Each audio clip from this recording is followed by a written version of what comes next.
छत्रपती शिवाजी महाराज की जय। आपण राणीमहल पाहिले का? राणीमहलात 2 चौतरे आहेत. मनात शंका येते की बेडरूम आणि किचन असेल. 6 राण्यांची 6 किचन बनवणे योग्य होतं का दादा? नव्हतं, कारण राणी एक व्हीआयपी होती. राणीला कोणीतरी भेटायला येणार, मग राणी तिच्या बेडरूम मध्ये मीटिंग घेईल का? नाही घेणार. या दृष्टीने काय केलं, प्रत्येक राणी मला मीटिंग हॉल आणि बेडरूम दिलं आणि 6 राण्यांचं आणि महाराजांचं किचन एकत्र केलं. कारण त्यावेळेस विषबाधा विषप्रयोग जास्त व्हायचे, यामुळे 6 राण्यांचं आणि महाराजांचं किचन एकत्र केलं. हे स्वयंपाकगृह जेवण बनवण्याचं ठिकाण आहे. इथे उखळ आहे, खलबत्ता म्हणतो ना आपण, उखळ आहे. या साईडला चुली आहे. हे राजांचं किचन रूम. किचन कुठल्या प्रकारे हवं असतं आपल्याला? आता एल टाईप. हे 400 वर्षापूर्वीच एल आकाराचं किचन आहे. राजा दादा चप्पल खाली काढ रे. हे राजांचं किचन रूम, स्वयंपाकगृह, जेवण बनवण्याचं ठिकाण. समोर जी गोल आकाराची रूम दिसते की नाही, ही राजांची एसी रूम.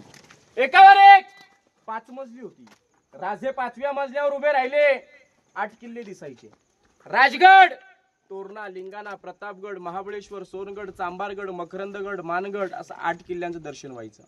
आज सुद्धा, आता सुद्धा रायगडावरून 8 किल्ले दिसतात. फक्त क्लायमेट क्लिअर पाहिजे. पहा बघा, ही राजांची एसी रूम, सज्जा, गॅलरी, बाल्कनी आहे. हिरकणीची स्टोरी कथा प्रत्येकाने ऐकले का?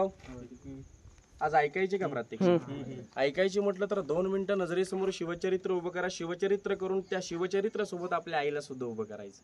त्यावेळेस त्या कळेल की माय ममतेचं प्रेम काय लेकरावरती असते. प्रत्येकाने 4थी पासून ऐकतच आल्या, पिक्चर पाहिला सगळ्यांनी. आज आपण ऐकूया. साहेब, त्यावेळेस दिवस होता कोजागिरी पौर्णिमेचा वार होता, शनिवार.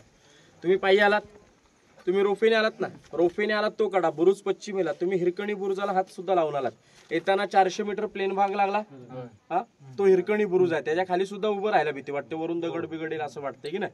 तो हिरकणी बुरुज आहे. त्यावेळेस दिवस होता कोजागिरी पौर्णिमेचा वार होता, शनिवार माऊली. आईची दुधाची धंदा होता. गडावरती रोजीरोटीसाठी दूध विकायला यायची. वर्षातून तिला सीझनचा दिवस एक घावायचा, तो म्हणजे कोजागिरी पौर्णिमेचा. आज तुम्ही आम्ही सगळे शेतकरी असो, शेतकऱ्यांचा सीझनचा एखादा दिवस कधीतरी येतोय. तसंच त्या आईचा एक दुधाचा दिवस सीझनचा होता. आईने त्या टायमाला 2 धारा जास्त काढल्या. कोजागिरी पौर्णिमेचा दिवस सगळेजण साजरा करतो का? कोजागिरी पौर्णिमेचा दिवस. या कोजागिरी पौर्णिमेच्या टायमाला आईने 2 धारा जास्त काढल्या. दूध विकायला आणलं, दूध विकलं, दूध संपलं आणि आई नेमाप्रमाणे खाली निघाली. परंतु नेमाप्रमाणे रायगडावर दरवर्षीप्रमाणे होळीच्या माळावर कोजागिरी पौर्णिमेच्या टायमाला दानपट्टे मर्दानी खेळ रंगायचे. या दानपट्टे मर्दानी खेळात आई मग्न झाली. एका माणसाने त्या आईला हलवलं. अगं आई, तुझं 2 महिन्याचं लेकरू खाली आहे, ते रडत असेल, उपाशी ताणा असेल. आई तेवढाच शब्द ऐकते, धावत धावत महादरवाजावर जाते. दरवाजावरती पहारेकरी सांगोजी काटकर, या काटकरांना विनंती करते की काटकर मला खाली उतरू द्या, माझं 2 महिन्याचं लेकरू खाली आहे. काटकर म्हणतात, नाही अदन्या, शिवरायांची आम्हाला. आईला गडावर आणलं. आईला वरती धर्मशाळेमध्ये राहण्याची, अन्नाची व्यवस्था केली. त्या आईला अन्न गोड लागेल का माऊली? आईच्या घशाखाली पाणी जाईल? नाही जाणार. तसा अंधार पडू लागला, बाळ दिसू लागलं, वेळ सुरू लागली, बाळाच्या पोटाचे खळगे दिसू लागले. आई वेडीपिशी झाली. 1200 एकराचा रायगड फिरली. जसा अंधार पडू लागला, बाळ दिसू लागला, वेळ सुरू लागला, बाळाच्या पोटाचे खळगे दिसू लागले. करायचं काय? आईने शेवट पर्याय 100 एकराचा पठार फिरले, 1200 एकराचा डोंगर पाहिला. त्या पश्चिमेला कडा, त्या कड्यावरून येण्याचा प्रयत्न केला. आई गडावरून खाली उतरून गेली. सकाळ झाली, डोक्यावर सूर्य आला. पहारेकरी वाट पाहू लागले. काटकराने वरती आणून ठेवली होती ना दरवाजातल्या पहारेकऱ्यांनी. आई आता येईल, मग येईल. 5:30 वाजता सकाळी दरवाजा उघडला होता. मग ज्या बाळाची काळजी आईला आहे, ती मग आई राहिली तरी कुठे, या दृष्टिकोनातून काटकर आता येईल, मग येईल, आता येईल, मग येईल, अशी वाट पाहू लागले. आई काय खाली गेली नाही. गडावर शोधाशोध चालू झाली. राजांपर्यंत बातमी कळवली, अहो राजा, जाईला, ज्या मातेला गडावर आपण ठेवली होती, उशीर झाला होता म्हणून ती आई काय खाली गेलेली नाहीये. आईला गडावर आणलं. आता गडावर आणलं, गडावर राहण्याची व्यवस्था केली. मग आई गेली कुठे? या रायगडाला प्रदक्षिणा घातली, काही सापडलं नाही. पायथ्यापासून प्रदक्षिणा घातली. जर वरून उतरायचा प्रयत्न केला असेल, कारण त्या टोकावर दुधाचं भांड, चप्पल सापडली होती ना. जर हिथून उतरायचा प्रयत्न केला असेल तर पडले असेल खाली, जनावरांनी खाली असेल. या प्रेमापोटी पूर्णपणे या रायगडाला घेरलं, काही सापडलं नाही. घरी कळवण्याचं गरजेचं आहे. 4 मावळे पालखी घेऊन घरी जातात तिच्या कुटुंबाला आणण्यासाठी दरबारात. तर राजाने आज्ञा दिली, जा त्या माळाला आणि त्या घरातल्या फॅमिलीला दरबारात घेऊन या. 4 मावळे पालखी घेऊन घरी जातात. दरवाजा ठोकवतात. दरवाजा ठोकवला, आई घाबरते, कोण असेल कोण नसेल. मला तर राजे तर कठोर शिक्षा करणार हाच आईच्या मनामध्ये प्रश्न खेळू राहिला. दरवाजा उघडला, त्या 4 मावळ्याने आईला पाहिलं.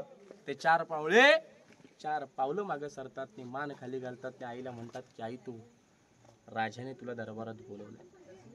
कारण त्या आईचं अंग खरचटलं होतं, काटे टोचले होते, रक्त भांबूळ झाली होती. आणि त्या अवस्थेत पदराखाली घेऊन आपल्या लेकराला मात्र ती आई दूध पाजत होती. आईला सांगितलं, आई ज्या अवस्थेत आहे, ज्या परिस्थितीत आहे, राजाने तुला दरबारात बोलवलंय. आईला पालखीत घेतलं, लेकराला दरबारात घेतलं आणि या दरबारामध्ये त्या आईला हजर केलं. आई राजाकडे पाहते, डोईवर पदर घेऊन पावलं मागे सरते. आई राजाने हात जोडून म्हणते, राज मला शिक्षा करा, माझ्या लेकराला शिक्षा करू. लेकराच्या हातात घेतलं रेकला. महाराजाने त्या लेकराला हातात घेतलं आणि आईला सांगितलं की तू उतारलीस कुठून, तू मार्ग फक्त आम्हाला. आईने दाखवला.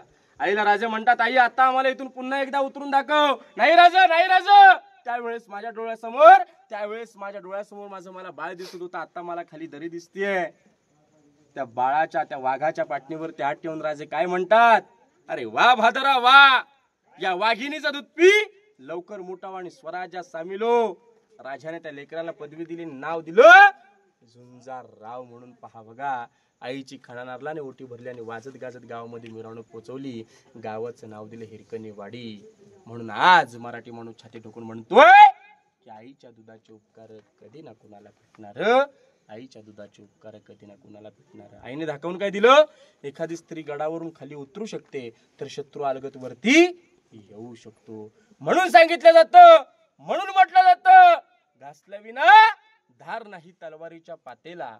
अरे घासल्या विना धार नाही तलवारीच्या पातेला. मर्द मराठ्याशिवाय अर्थ नाही या महाराष्ट्राच्या काळ्या मातीला, या महाराष्ट्राच्या काळ्या मातीला. बोला छत्रपती शिवाजी महाराज की जय.